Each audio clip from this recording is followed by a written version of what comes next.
During the COVID-19 lockdown in 2020, Caroline Daniels stood in her backyard in suburban Iowa, watching her husband, Brian, blow up a small bouncy house that she just bought on Amazon. Brian had nearly gotten the thing inflated. They'd all been cooped up in the house for over a month because of the pandemic, so it was a godsend that the weather was nice and they'd gotten something fun for the kids to do outside. The moment the bouncy house was inflated, Andrew and Robin went running to it and piled inside with their dad. They screamed and giggled as their father bounced around them, launching them a few feet into the air every time. Caroline smiled and went back into the kitchen, where their nanny was cutting up some veggie sticks for a snack. She was about to grab a knife and help when the screaming outside turned from fun to painful. Caroline dashed back outside and found her husband kneeling next to Andrew. The little 4-year-old was curled up on his side, sobbing with pain. Caroline helped Brian scoop Andrew into his arms, then followed them inside. Brian laid Andrew on the sofa in the living room so that he and Caroline could try to figure out if the boy had any broken bones. But after a minute of prodding, Caroline felt sure that nothing was seriously wrong. Besides, Brian assured her that Andrew hadn't landed hard or anything. He just bounced a little, then started screaming. This whole situation definitely seemed odd, but Caroline assumed that, he must have just landed at an odd angle or something. She gave him some Motrin to help with the pain, and after a few minutes, Andrew did calm down. And by dinner time, he was back to his usual happy-go-lucky self. By the following morning, Caroline had put the whole bouncy house incident out of her mind. She left Brian watching the kids while she hopped on a morning Zoom call for work. Halfway through the call, though, Caroline heard a piercing scream in the yard. It was Andrew again. She turned off her camera and raced downstairs. By the time she got to the backyard, the nanny was kneeling beside Andrew, who was once again in the fetal position and crying. Caroline asked if Andrew had fallen down, but the nanny said no. He was just standing there, and then he suddenly yelped and fell to the ground, and Andrew had been crying ever since. Caroline couldn't tell if Andrew was truly in pain or if he was just having a meltdown. She picked up her son and asked what was wrong, but it was clear he was in no mood to talk.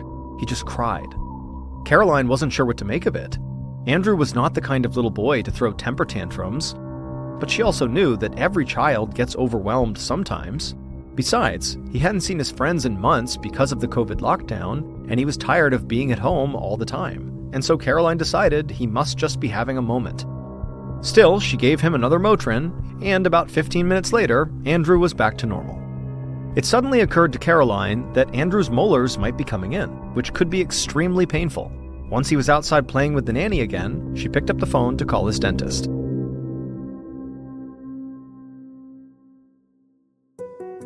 A few weeks later, an orthodontist named Dr. Tyson Graham sat down on a stool in his treatment room and turned to face little Andrew, who was sitting up in the examination chair. Andrew's mom was in the corner, looking anxious. Dr. Graham smiled at her, then explained to Andrew how he was going to try to help the little boy with the pain he'd been experiencing lately. Andrew's regular dentist had already taken x-rays of Andrew's mouth and found that Andrew had been grinding his teeth at night. Teeth grinding can cause difficulty breathing at night, and the dentist thought that might explain why Andrew had been so moody and exhausted recently. He wasn't sleeping well. So the dentist had referred Andrew to Dr. Graham, thinking that the orthodontist might find a way to prevent the boy's teeth grinding. But as Dr. Graham examined Andrew's mouth, he found a different issue. Andrew's palate, the roof of his mouth, was too narrow for his age. In Dr. Graham's opinion, that, not teeth grinding, was what was making it difficult for Andrew to breathe at night.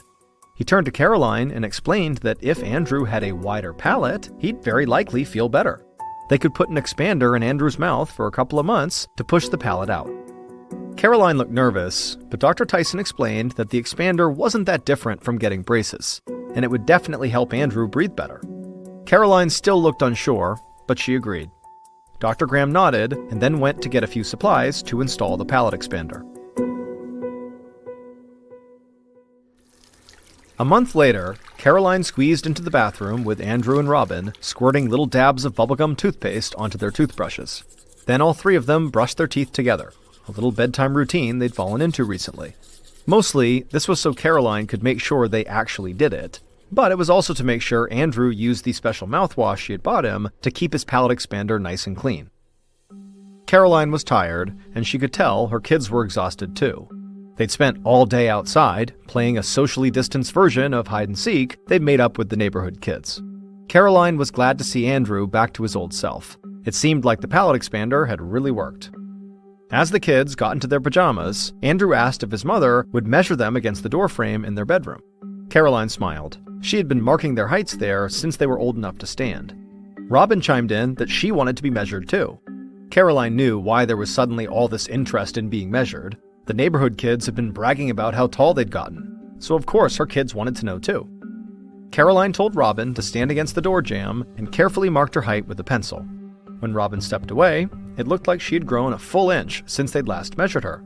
Caroline wrote the date on the jamb as Robin grinned. Then it was Andrew's turn. But after she measured him and Andrew stepped away, it looked like he had barely grown at all. Andrew frowned, looking at his sister's mark with a tinge of jealousy. Caroline assured him he would grow by next month, but she knew this was unusual for a 4-year-old kid. He should be growing like a weed, and so she decided she would make an appointment with the pediatrician in the morning, just to make sure nothing was wrong. But later that week, Caroline felt frustrated as she paced her kitchen, listening while Andrew's pediatrician explained over the phone that Andrew was not growing because of the pandemic. The stress of all the isolation and fear was negatively affecting Andrew's growth, and unfortunately, because they were still in the pandemic, there really wasn't much they could do. They should just wait it out for a few months. But as she hung up the phone, she felt certain that something was wrong with Andrew, and it had nothing to do with COVID-19.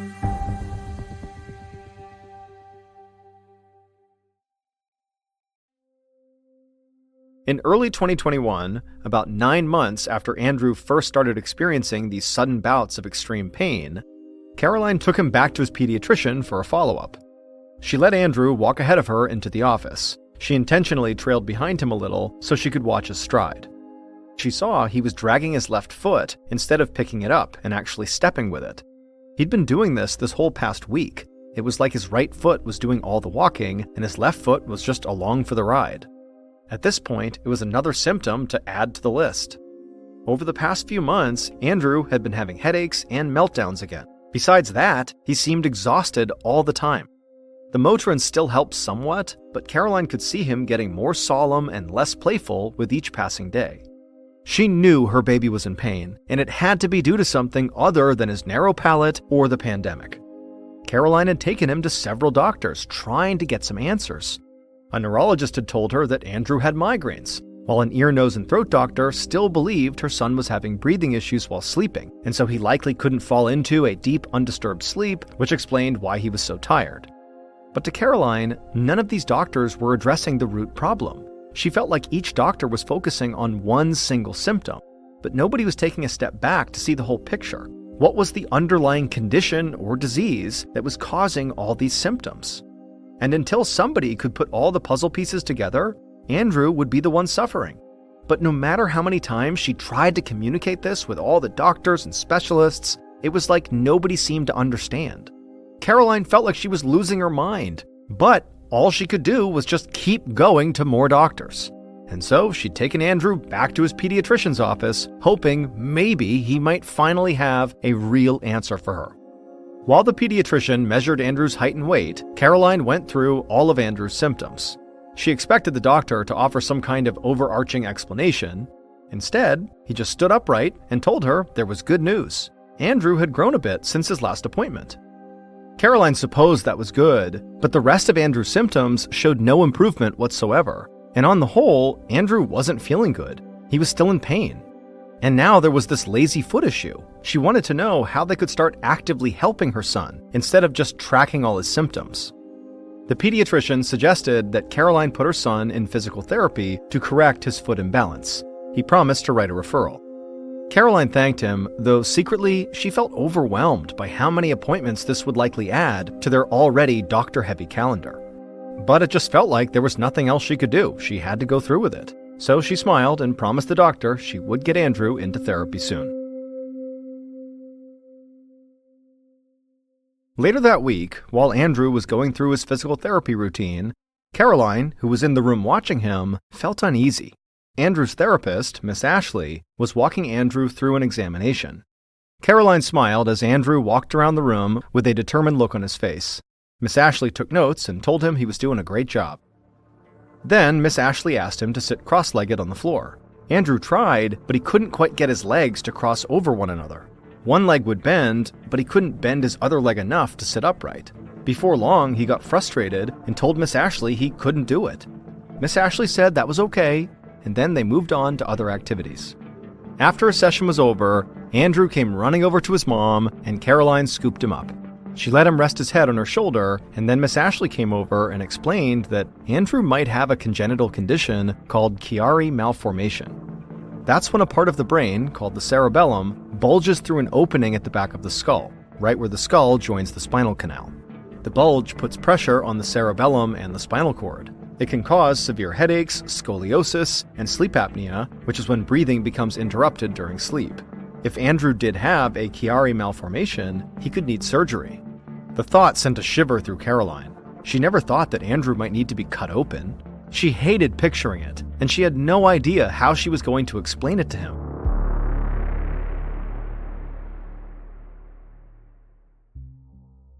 The following winter, in 2022, Caroline was in Andrew's bedroom helping him into his pajamas, the same pair of red flannel pajamas that he'd been wearing for 2 years now. It felt like his sister Robin outgrew her clothes every few months, but Andrew hadn't needed new pajamas or t-shirts since before COVID. Andrew was 6 years old now, but he still looked like he was closer to 4, and this evening he was throwing a tantrum like a bona fide toddler. But Caroline didn't blame him. After dinner, she and Brian had taken Andrew out for ice cream and broke the news. Because of what was going on with him, he had to quit his hockey team. The skating was causing too much pain in his knees and back. It was just too much for his underdeveloped body. At first, Caroline just felt heartbroken for making Andrew so sad. But now, she was so frustrated, she was becoming angry at all the doctors. She was tired of having to tell Andrew that nobody knew why his body was failing him. The latest theory, that Andrew had Chiari malformation, wasn't right either. Andrew had tested negative for the condition last year. Since then, Caroline and Brian had taken their son to countless more specialists. A new pediatrician for a second opinion, a pediatric internist, even an adult internist, just in case they found something different. In total, Andrew had seen 17 different doctors over the last 3 years. But all those doctors were still stuck in a cycle of treating his symptoms individually. Caroline finally got Andrew into bed, though it broke her heart to leave him red-faced and tear-streaked, his little arms wrapped around his favorite stuffed animal. She went downstairs and started scrolling on her phone just to decompress. A Facebook friend had posted an article that looked interesting about a new artificial intelligence software called ChatGPT. You could ask it any question, no matter how complex, and it would scan the whole internet in a matter of seconds to generate an answer.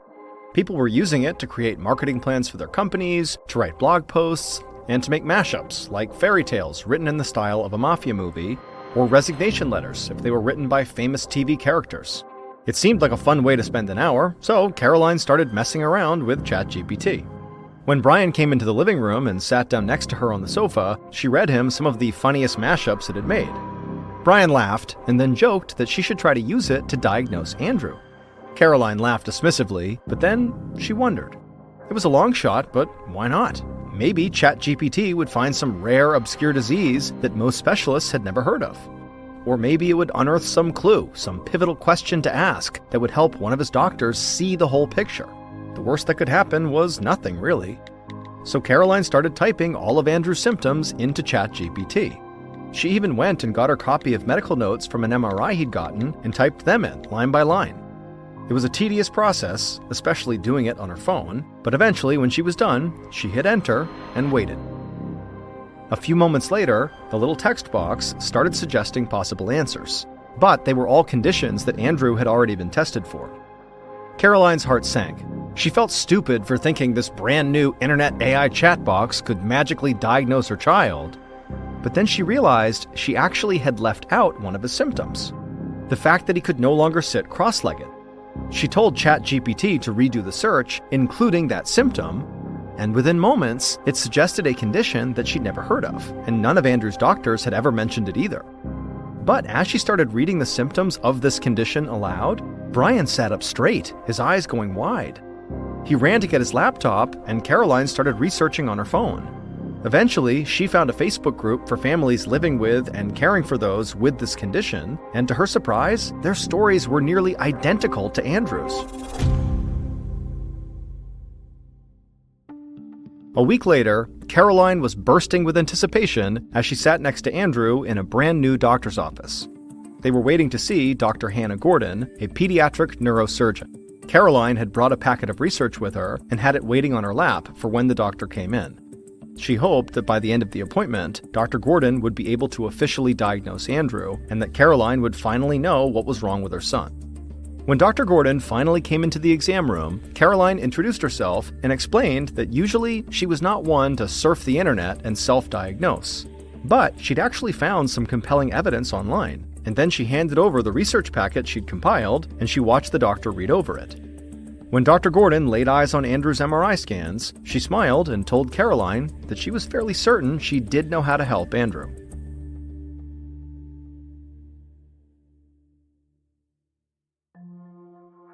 Dr. Gordon explained that Andrew was suffering from a condition called tethered cord syndrome, the same condition that ChatGPT had identified.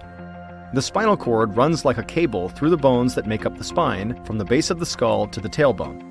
However, in rare cases, the spinal cord improperly attaches itself to something inside the bones of the spinal column. As a result, the spinal cord's movement is limited. In short, it gets stuck. Andrew's spinal cord was stuck to one of those growing spinal bones, causing him extreme pain and all his other symptoms. It was also why he couldn't sit cross-legged, a symptom that's so common among people with tethered cord syndrome that ChatGPT recognized the pattern. Caroline believes that ChatGPT was able to diagnose Andrew because it was doing the very thing she had spent years asking doctors to do. It took a step back and considered all of Andrew's symptoms, instead of picking and choosing or focusing on them one by one. Luckily for Andrew, he was able to undergo surgery to detach his spinal cord from where it was stuck. Once the tension was gone, Andrew's symptoms soon disappeared and he went back to his happy-go-lucky self.